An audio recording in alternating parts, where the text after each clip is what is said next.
En la clase de hoy vamos a ver el texto de Carlos Marx, el 18 Brumario de Luis Bonaparte. Es el texto político más importante, el texto de análisis político más importante de la obra de Marx, sin dudas, y en el cual analiza en una secuencia de corto plazo lo que es un desarrollo que se extiende en el marco del proceso revolucionario entre 1789 y 1849. Es decir, define un proceso revolucionario más amplio y analiza esta etapa decisiva. Considera Marx que este proceso entre 1789 y 1849 es inevitable para alcanzar el estadio burgués en el proceso de lucha de clases. La caracterización de Marx para el periodo 1848-1851, donde centra su análisis, plantea que es una farsa de la historia y de los personajes, que es un retroceso a un tiempo que ya ha fallecido.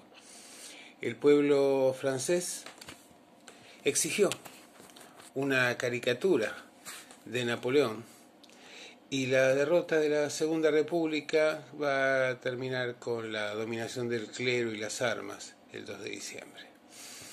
De este modo, el Estado vuelve a su forma más antigua. Marx hace una crítica a las revoluciones proletarias, que dice que son indecisas, vuelven sobre lo que ya está terminado, genera autocríticas y procesos cíclicos. En este análisis de este trienio, Marx define tres periodos. El primero, al que denomina febrero, transcurre entre el 24 de febrero y el 4 de mayo de 1848.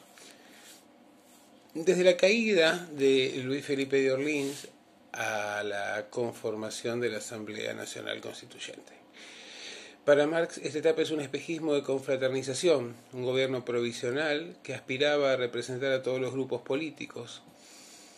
De este modo se constituye una especie de república social que implica una victoria provisoria del proletariado y que tiene como objetivo la ampliación del sufragio electoral, la reforma electoral y derribar la dominación de la aristocracia financiera que había tenido como su principal instrumento la monarquía de Felipe de Orleans. El segundo periodo, al cual él denomina como Asamblea Nacional Constituyente, que va desde el 4 de mayo del 48 al 28 de mayo de 1849, es el periodo en el cual se plantea la Constitución de la República y de la Asamblea Nacional Constituyente.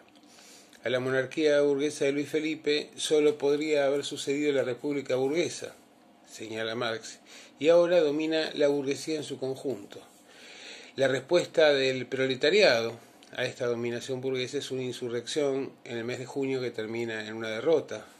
Y esto da lugar a la fundación de una república burguesa que Marx define como despotismo ilimitado de una clase sobre otra. ¿Por qué hace esto? Bueno, en primer lugar porque en Francia existen jerarquías sociales arraigadas, a diferencia de los Estados Unidos, donde hay movilidad social ascendente, clases que no se han plasmado, clases que cambian. Es muy parecido a este análisis al que hace Tocqueville en La democracia en América. La respuesta, decíamos, del Partido del Orden, uno de los grandes jugadores, tiene como principios la propiedad, la familia, la religión y el orden. El Partido de la Anarquía, que es su antagonista, es un estigmatismo del socialismo. Y se da una lucha del conjunto de las clases contra el proletariado. Los aliados de la República Burguesa van a ser la aristocracia financiera, la burguesía industrial, las clases medias, los pequeños burgueses, el ejército, el lumpenproletariado, que define como guardia móvil, intelectuales, sacerdotes, el campo. Frente a esto, se presenta al proletariado como sinónimo de comunismo, como enemigos de la sociedad.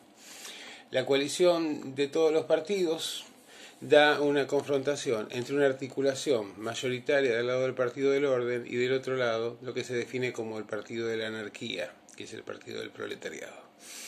La burguesía entonces va a llegar al gobierno como resultado de una contrarrevolución, de una derrota del proletariado en el marco de este proceso.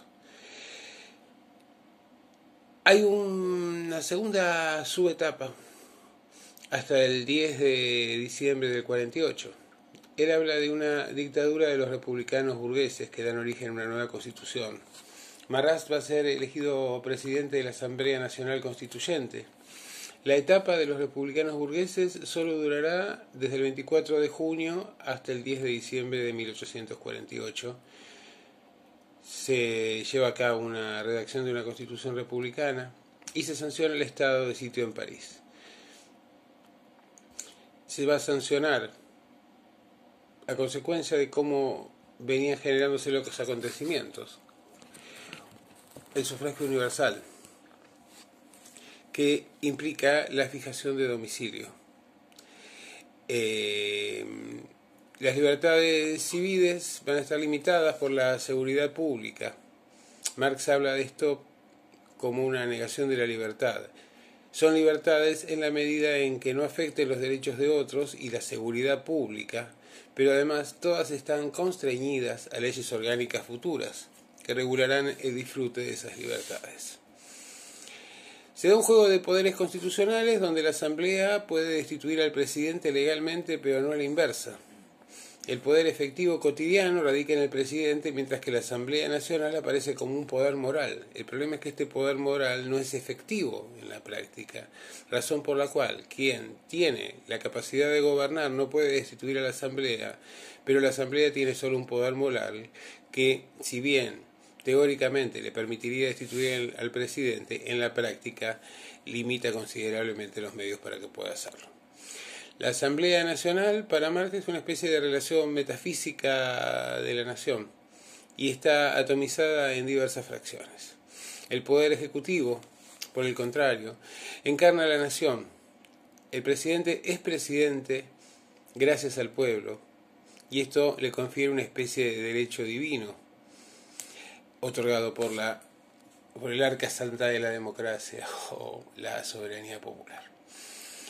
Aquí se plantea la declaración del estado de sitio. Mientras los republicanos burgueses discutían sobre la Constitución, Cavaignac declaraba ese estado de sitio y en ese contexto se va a dar la elección de presidente de Luis Bonaparte el 10 de diciembre de 1848. Como príncipe presidente, en realidad, por 3 años y sin posibilidades de reelección para evitar, desde la perspectiva republicana, la reiteración de la monarquía o de una etapa imperial. Otra segunda etapa, subetapa entonces, va entre el 10 de diciembre del 48 y el 28 de mayo del 49, donde se da una lucha entre la Asamblea Nacional Legislativa contra Bonaparte, un conflicto de poderes, y esto va a generar una caída de la constituyente y una derrota de la burguesía republicana. El tercer periodo de análisis de Napoleón es la República Parlamentaria Constitucional, que transcurre entre mayo de 1849 y el golpe de Estado del 2 de diciembre de 1851. Este periodo va desde la convocatoria de la Asamblea Nacional Legislativa hasta el golpe de Estado que va a dar Bonaparte, su 18 brumario. La Asamblea Nacional Legislativa tenía como objetivos la redacción de las leyes orgánicas que reglamentaran la Constitución, entre ellas el ejercicio, las condiciones de ejercicio del Poder Ejecutivo. Bonaparte instruye en una especie de campaña destituyente de la Asamblea a que se envíen cartas pidiendo la disolución de esa Asamblea y fundamentalmente los cuestionamientos respecto de su eficiencia y hasta de sus cualidades morales. Los republicanos burgueses hacen la revolución para la burguesía, pero la verdadera burguesía en realidad es monárquica. Prefiere que haya un rey que permita actuar en última instancia como árbitro entre sus intereses, en lugar de discutir ella misma cuáles son las condiciones y cómo reparten cargos, políticas y tasas de beneficios. Los dos partidos que están enfrentados en este contexto son el Partido Proletario, conocido como La Montaña, porque se ubicaban sus bancas en la parte superior